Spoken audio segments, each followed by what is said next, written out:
Kryeministri e Italisë e quajti kërcënimin e presidentit amerikan Donald Trump për të vendosur tarifa ndaj kundërshtarëve të planit të tij për të pushtuar Groenlandën, një gabim, duke shtuar se ajo i kishte treguar atij pikpamjet e saj. Unë besoj se vendosja e sanksioneve të reja sot do të ishte një gabim, u tha kryeministrja Giorgia Meloni gazetarëve gjatë një udhëtimi në Seul, duke shtuar se fola me Donald Trump disa orë më parë dhe i thash atij se çfarë mendoj. Kjo është hera e parë që kur Trump mori detyrën që Meloni e ka kritikuar hapur, duke thënë se ai gabon. Unë ndaj vëmendjen që presidenca amerikane po i kushton Groenlandës dhe Arktikut në përgjithësi, i cili është një zonë strategjike, kundërhyrja e tepërt nga aktor potencialisht armiqësor duhet të shmanget qartë, por besoj se gatishmëria e disa vendeve evropiane për të dërguar trupa dhe për të kontribuar në një siguri më të madhe duhet të interpretohet jo si një iniciativë kundër Shteteve të Bashkuara, por më tepër si një masë kundër aktorëve të tjerë, tha Meloni. Kjo ishte arsyeja pse Meloni ndërpreu agjendën e saj të ditës, mori telefonin dhe kontaktoi Shtëpinë e Bardhë. Mendoj se është e nevojshme të rifillojmë dialogun për këtë çështje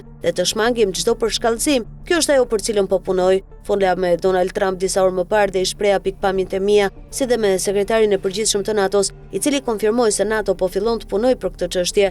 Sigurisht do të flas edhe me udhëheqësit evropian më vonë. Besoj se është shumë e rëndësishme të komunikojmë në këtë fazë dhe të shmangim tensionet, sepse mund të punojmë së bashku për të arritur qëllime të dobishme dhe të nevojshme, tha Meloni sipas Corriere della Sera, kur u pyet nëse presidenti amerikan e kishte dëgjuar dhe si ishte pritur telefonata. Fillimisht ajo u duke rezervuar, padyshim, më duket se kishte një problem mirëkuptimi dhe komunikimi për këtë çështje.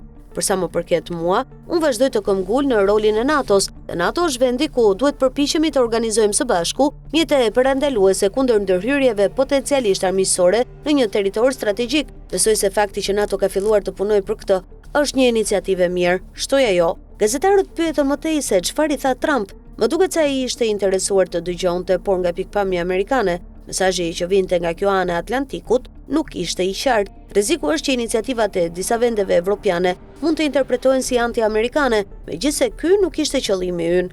Është i qartë, përsëriti ajo, se aktorët shqetësues janë për të gjithë të tjerët dhe ky mesazh nuk më dukej as pak i qartë, vazhdoi Meloni. Para se të mbyllte bisedën dhe të thoshte lam të mirë, Meloni njoftoi gjithashtu se e kishte marrë një ftesë nga Shtëpia e Bardhë për të bashkuar me Bordin e Paqes, siç njoftoi edhe kryeministri Edi Rama. Mendoj se Italia mund të luajë një rol udhëheqës në ndërtimin e planit të paqes në lindjen e mesme, dhe ne jemi të gatshëm të japim kontributin ton. Për më tepër, Italia është një lojtar shumë aktiv në rajon, në marrëdhënie të mira me të gjithë aktorët e tjerë, dhe jemi të lumtur të bëjmë gjithçka që mundemi për të dhënë një kontribut që mund të bëjë ndryshimin, tha Meloni.